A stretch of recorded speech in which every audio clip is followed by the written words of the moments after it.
ফের ৫ জন বাংলাদেশিকে আটক করল স্থানীয়রা। ঘটনা তেলিয়ামুড়া রেল স্টেশন সংলগ্ন ইছার বিল এলাকায়।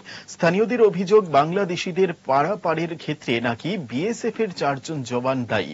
তারা অর্থের বিনিময়ে নাকি বাংলাদেশিদের পারাপার করার চেষ্টা করছিল। তবে স্থানীয়রা বিষয়টি আঁচ করতে পেরে যাওয়াতে বিএসএফ এর জওয়ানরা সেই জায়গা থেকে কেটে পড়ে। খবর দেওয়া হয় তেলিয়ামুড়া থানায়। পুলিশ এসে বাংলাদেশিদের গ্রেফতার করে নিয়ে গেল। ধৃতরা হল রেজাউল শেখ, সুখী বেগম, নাসির বেগম, সার্বিয়া বেগম, লাবনী আক্তার এবং শিশু আবু বকর সিদ্দিকী। চারজনে মিল্লা ৭০,০০০ টাকা লইছে, লইয়া খাইয়াছিরা তারা ওই ৫ জন বাংলাদেশি রে তারা ওই খোয়াই নিয়ে পার করে দিতে আছে। তারপরে আমরা ওইটার বিল তারা ঢুকছি আর কি। আচ্ছা, বিএসএফ সহ বাংলাদেশি রে সুদ্ধা, তারপরে ওই বিএসএফ তারা বাংলাদেশি রে সরাই লিখছে। তারপরে তোমার ওই তারা ওখানে পাবলিকে আনাইতেছে আর কি।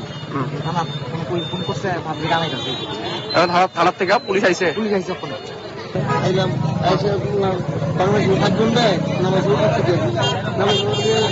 পাঁচজন বাংলাদেশি মানে বিএসএফ এ পাস করতে আসলো ৭০,০০০ খায়া।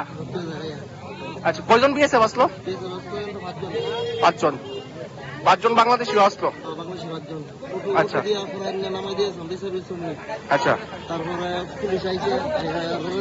প্রেমের মরশুমে স্বর্ণকমল জুয়েলার্সের নিবেদন শুধু তোমারই জন্য।